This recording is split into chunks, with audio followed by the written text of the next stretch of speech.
Okay.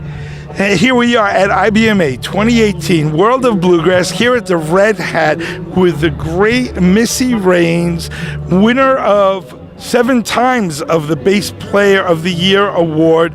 This year, Missy won the Recorded Event of the Year award.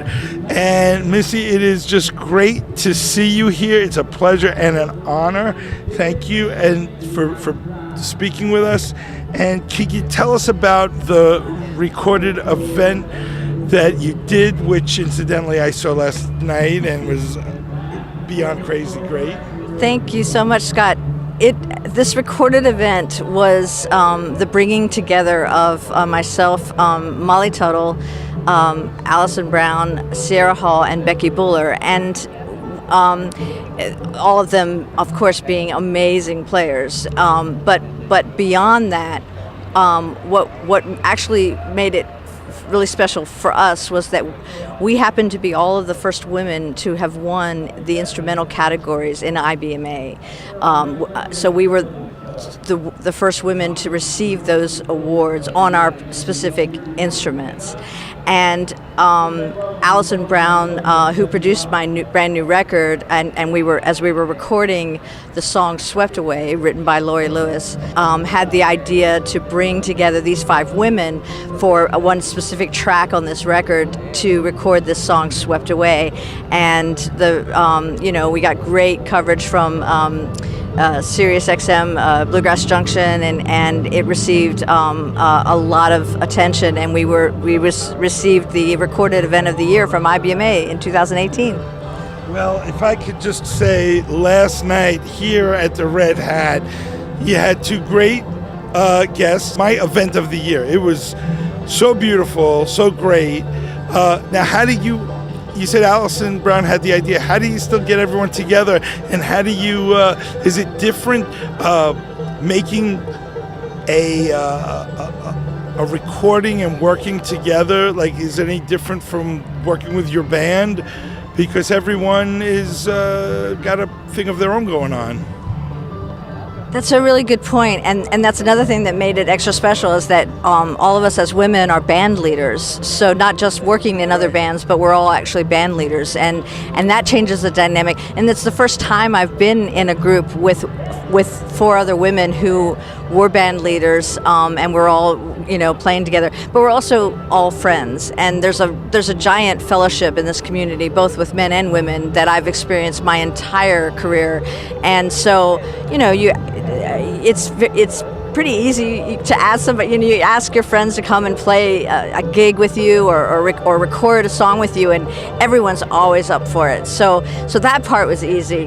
Just reaching out to everyone and saying, "Hey, do you want to come and play on this song?" And everybody very graciously came and played. And but it was Allison Brown's idea to bring us together for this song. As I said, she produced my new record, so she had great ideas across the board. And so the record features me with lots of different artists, but this particular song and track is a standout for me on this album. Who are some of the other artists that it features? Well, so the album features I'm singing a duet with Tim O'Brien on one song, and I'm singing. I've got Claire Lynch singing with me on another song. I'm doing something with Trent Wagler of the Steel Wheels.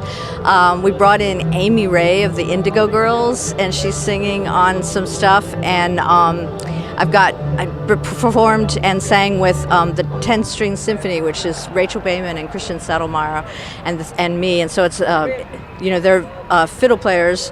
And there's some banjo in there too, but as they're both playing fiddle and I'm playing bowed bass, so that we did a version of Ola Belle Reed's "I've Endured," and it's all bowed music with singing on it, and I'm really excited about that. So it runs the gamut of a lot of different guests. I've got my band that I'm touring with these days. George Jackson and Ben Garnett are on it, as well as some older band members that I've had with me through the years on the road. So it's called Royal Traveler. This is the title of it. It releases October 5th. It's produced by Allison, and it's on Compass Records. But also, what I'm thinking of is also when you have an orchestra and people who are clearly busy all the time, all on your record. How do you go into a studio where time is money? How do you get it all together? Do you record it all at once, like over a course of time, or you just do little cuts when you can and then put it together? Again, it's a great question. First of all, you have to, these guys, everybody's such a pro. So, people come in, even if they don't know what's going on, they just raise to the occasion, and everyone did so. But oftentimes we'll cut the track, as they say, and just like get the basic part of it down, and then sometimes we'll go back later and maybe add some overdubbing, like extra harmonies or extra solos, or maybe even another instrument that might not have been able to schedule to be there that day. But mostly it's done that day, and it takes really good producing, or you could call that cat herding, which is what Allison did, and she kept us on task. And it's also having a vision beforehand about what you're going to do. Now, I will tell you, in some cases, we didn't know exactly what we were going to do sometimes, because and the spontaneity, kind of shines through in some of that, and that works too. Do you go in and do things change? I was going to ask that. Does it change if you pre-plan something? How often does that change? And how often does it not change and work just the way you initially wanted it to? I think that there's different ways of doing it. In this case, I've done records differently, but in this time, I had sometimes I went in with a vision in my mind, but we didn't come out with that, and I loved what we came out with, so I went with it. And that was my goal with this, was to see what would happen. I put myself in a completely different situation, had a producer that I'd never worked with before, although I've been friends with Allison. I'd never worked with her in this capacity, but I wanted to see what would happen, and I wanted to push myself and have someone push me.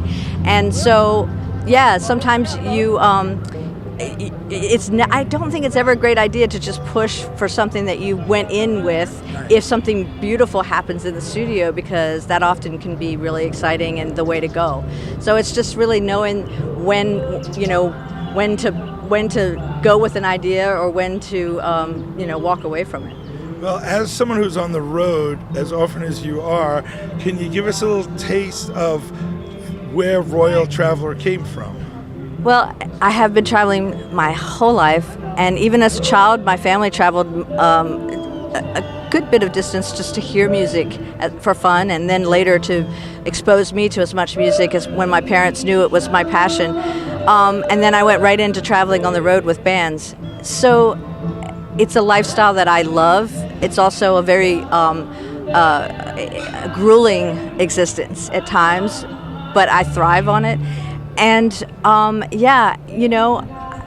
I have a suitcase that I found at an old store, and it's an old vintage little train case, turquoise blue. Traveled around with it. I like old things like that, and never thought much of it. And then one day I was feeling particularly road weary and tired, and I was loading up my van, and I was really thinking that, like, why am I doing this? Why do I keep putting myself through this? And I looked down, it was like a sign. I looked down at the suitcase, and I read for the first time the words on the handle, and the words said Royal Traveler. And it hit me so dramatically that moment, I can't tell you.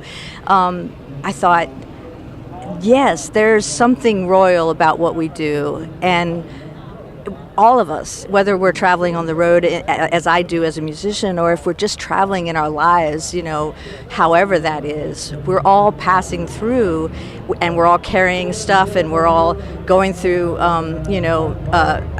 facing challenges every day. And how we get through that is, what we carry around in our little suitcases, whatever they may be. So that's where that song came from, and I wrote that with my friend Ed Stotterly. Another question that I have is, I'm a big fan of, as many people are, of artist works, and what I'm wondering is, you're very busy, and I know what Artist Works is, but maybe you could explain to others about what Artist Works is and where you find the time, because it's a very personal music lesson from you personally.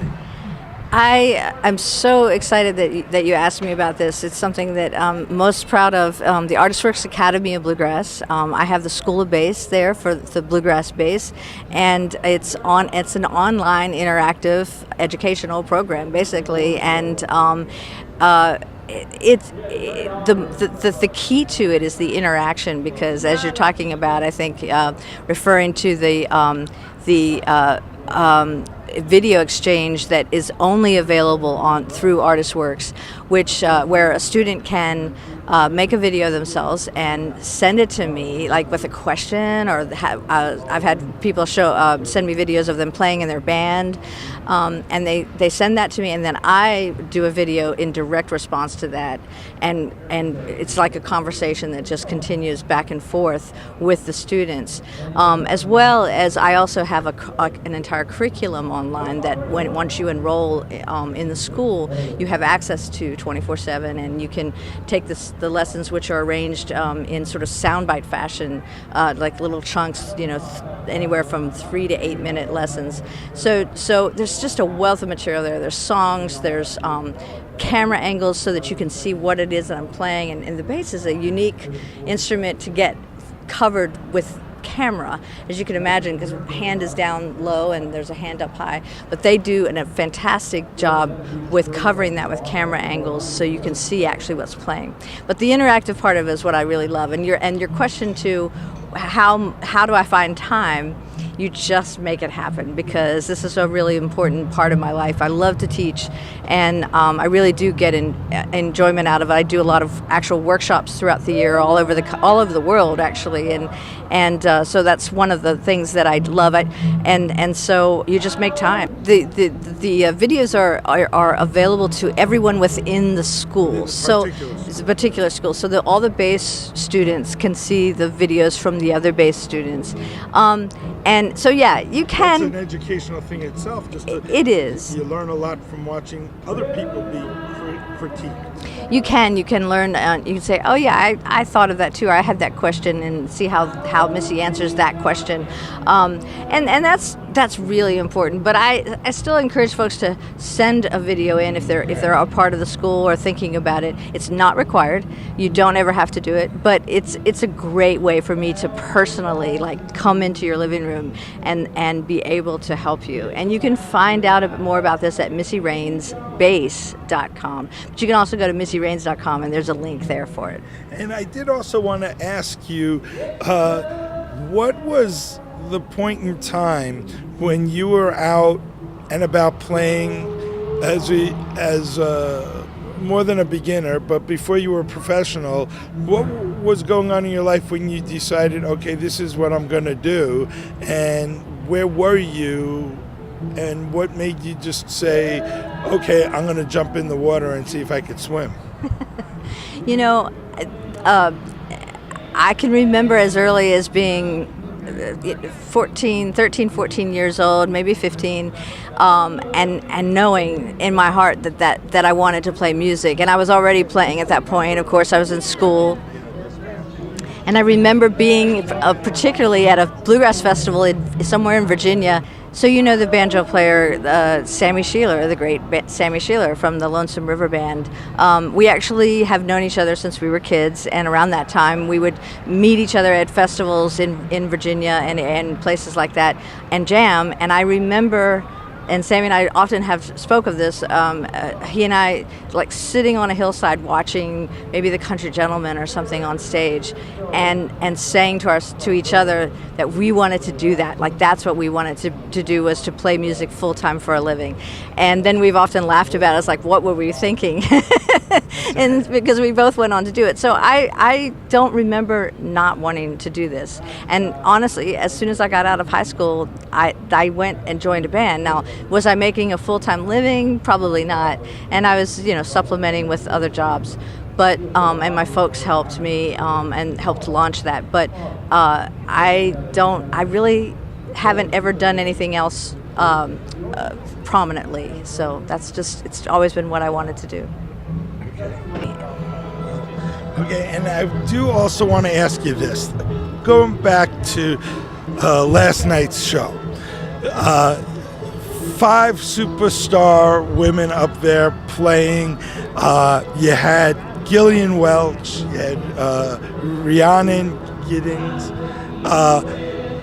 You all are extremely busy and you're out doing stuff.